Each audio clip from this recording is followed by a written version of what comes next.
Good morning, DPT 23. Today we are going to be talking about wheelchairs, propulsion and fitting. This lecture was presented or put together by Dr. Kathy Salick, so we appreciate her contribution, and I will be uh, walking you through this material that she put together. You have a chapter in your mobility and context textbook that covers this. And so I would recommend that you fill in the gaps with that. This material will definitely be fair game for the final written exam.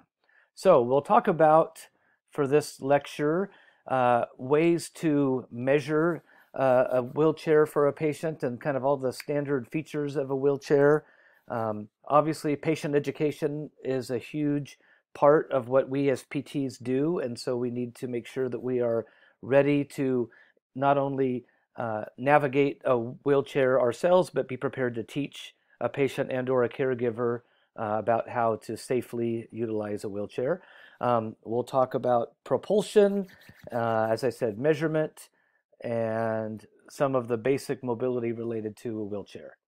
So this whole subject matter will vary greatly depending on the setting in which you are practicing. If you are in, for example, an inpatient acute care hospital, they will have certain resources available. If you're in a rehab setting, sorry, inpatient rehab setting, there will likely be a far greater amount of resources available to you. But that'll be one thing that you'll want to do on a clinical rotation before you finish your education. And once you are employed, if you're working in a setting where wheelchairs are utilized, you want to be very aware of what you have at your disposal to help with fitting patients into wheelchairs. A lot of times, our role as PTs with wheelchairs will be somewhat temporary, where we will be helping a patient use a wheelchair while they are under our care in our facility. And then when they are discharged home, they may be getting a wheelchair ordered for them. And so we'll talk a little bit further about that in the lecture. But these are a lot of logical needs and considerations, and sometimes insurance will dictate what type of wheelchair a patient can get. Often, of course, their needs will be the biggest indicator of what type of wheelchair we will recommend for them. So a standard wheelchair has some basic components, and we'll go through those, and it's all you, most of you, even if you haven't worked with wheelchairs, it's pretty straightforward to understand. When we're putting somebody in a wheelchair, the objectives are listed on this slide, making sure that they are in a good seated position. Sometimes the way that we configure the wheelchair can help to have them sit in a better posture than they would otherwise. We want to make sure we don't have them in any situation that could facilitate a contracture forming. Obviously, skin is a huge consideration. We want to make sure that the wheelchair fits the patient correctly so that their skin is not at risk. And for many people, temporarily or permanently, the wheelchair can dramatically improve their ability to access their environment. So here's a standard wheelchair. There's really nothing to point out real specifically. However, I will note that on the wheel here, we have the wheel that's in contact with the ground, and then we have just outside of that the push rim. That's where the patient's hands will attach to the wheelchair to propel themselves. And as we've seen already in some of our labs, the leg rests. Some wheelchairs have leg rests that are adjustable, where you can change the angle of the leg rest, and many of them have calf pads that can also be moved out of the way or used. Okay, so a standard adult wheelchair, there it is in all its glory. Here's, we'll go through a couple of different types of wheelchairs. This is a lightweight transport wheelchair that's used often in an inpatient facility, for example, to transport a patient down to the x-ray department for imaging, or to another procedure within the facility. So these are not meant to be used long-term. They're merely to meet that specific need of transporting a patient temporarily. A one-arm drive wheelchair is used for patients who only have use of one arm. because of, for example, a stroke, a head injury, or some other diagnosis. And so basically there's a little axle underneath that connects both wheels to the one hand rim that's being used. So basically a patient can propel the wheelchair with one arm. An amputee wheelchair, this is a wheelchair that has a couple of specific adaptations. You see the rest for the residual limb, for the patient's right residual limb. So for example, if somebody has had a transtibial amputation, a below the knee amputation, they are at risk for a knee flexion contracture. And so very important that they have space for their residual limb to rest with their knee in full extension. So obviously these are very customizable, and the length of this little platform here for the residual limb can be fabricated specifically for the needs and the size of your patient.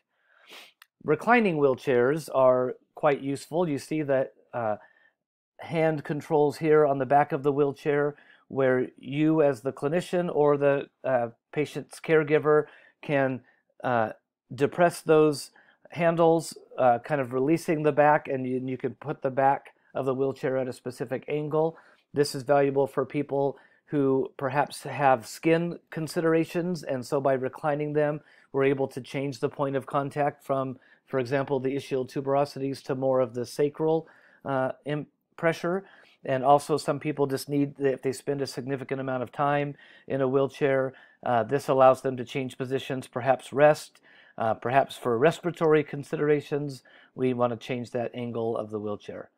There are all kinds of specialized wheelchairs for athletes. You've seen athletes competing in marathons, and here we see playing tennis and basketball. There is a video that I recommend highly called Murder Ball, and it's about a group of patients who have had spinal cord injuries playing basketball. And wonderful thing to see. If you ever want to stop feeling sorry for individuals in wheelchairs, watch Murder Ball, because these guys kill each other on the basketball court. They are athletes and they are out for blood, and the fact that they are in a wheelchair is incredibly insignificant to them. They are trying to win, and it really helps you humanize and see that people who are confined to a wheelchair for whatever reason, that doesn't mean their life is over. They have many things that they can still be involved with. Really cool movie. So power wheelchairs, obviously there are many, many different types of power wheelchairs. Some can be incredibly customized, incredibly expensive, but obviously there are many necessities for a patient to be appropriate for one of these wheelchairs. And the first one is cognitive ability. They have to be able to have safety awareness and the ability to safely use their power wheelchair. Scooters are 3 wheels instead of 4, and so not quite as stable, but they take up less space. They're a little more mobile, and so for a lot of patients, this becomes their primary means of transportation. Here's some more specific wheelchairs. These are pediatric wheelchairs. The one on the right shows a type of wheelchair where the patient can be seated and accessing their environment, but then it can also change to be like a standing platform where it will automatically change to this position and allow the patient to stand, which is good for space. I'm sorry, good for skin. Tilt in space is another type of wheelchair where, similar to the reclining wheelchair, this is a more advanced example of that, but basically the patient is able to completely change their body position in space, which has great implications for skin, to change the pressure on their skin and avoid pressure injuries. This is a very specific example of a wheelchair for a person with right-sided weakness and a right below the knee or transtibial amputation. So this just helps you see that literally the sky's the limit, and for many patients who I've treated over the years who have specific needs, companies can fabricate these wheelchairs to meet their exact body size and functional needs. So when we're considering seating for wheelchairs, we want to have all of these considerations. Of course, comfort first and foremost. The pelvis kind of is the most important consideration. When you have the pelvis in the correct position, and alignment, everything else with their seating posture will follow. And so we'll talk in a few minutes about sacral sitting. Many patients will kind of slide down in the wheelchair and not be sitting on their ischial tuberosities, which creates all sorts of problems for their seating posture. Also, some patients, again, that have the unilateral involvement, like after a stroke, and they have weakness on one side of their body, decreased trunk control on one side of their body, and also decreased sensation and awareness, they will tend to obviously lean to that involved side. And so controlling the pelvis and doing all that we can to have the pelvis in the proper position will assist with the rest of the seating considerations. So in addition to comfort and pelvic support, we want them to be stable. We want them to have the best balance they can have. And then, of course, pressure distribution. We've talked already quite a bit about skin and pressure injuries. And so for a lot of people who are in a wheelchair, that becomes a very significant consideration. So continuing our discussion about seating, there are many different kinds of cushions that are used in wheelchairs. So this is a standard cushion. In a lot of the facilities where I've worked, they have a procedure where every patient who's admitted is issued their wheelchair cushion. Different facilities have different ways they do that, but you have your new evaluation, Mr. Jefferson, and he, upon admission, is given the standard cushion. Often they have a way to put their name on it, and that becomes their wheelchair for their cushion for their wheelchair. Now, as we talked about skin protection, for a lot of patients who are spending a significant amount of time in wheelchairs, the wheelchair cushion is crucial to the well-being of their skin.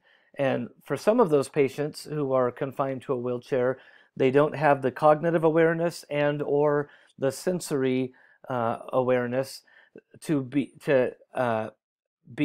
kind of warned if there's pressure on that's potentially causing problem on their right ischial tuberosity, for example, or their right distal aspect of their thigh. And so therefore the clinician often has to be very aware of this and educating the patient and or the family members to do skin assessments and make sure that we are avoiding any skin issues. So some of the types of wheelchair seating surfaces that help with pressure are gel and air. So here's an example of a gel cushion.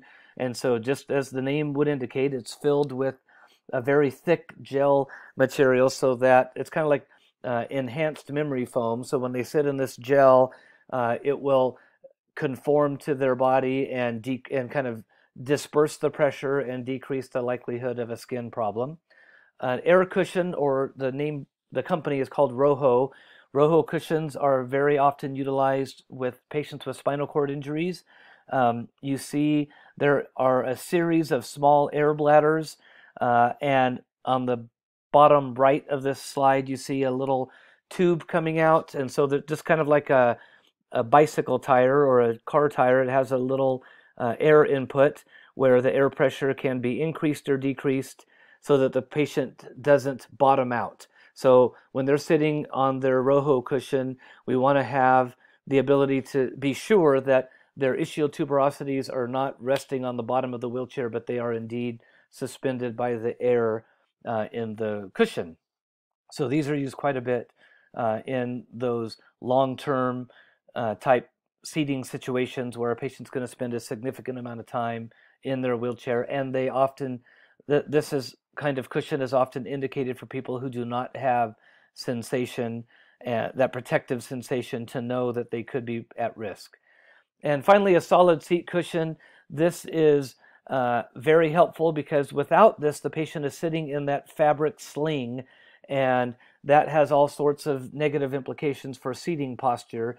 If you're spending much time in a wheelchair without a cushion like this, and you're basically sitting on that fabric sling, both femurs will internally rotate, and which will often lead to a forward head kyphotic posture, which is very problematic. So this ends part one. We'll be right back with part two.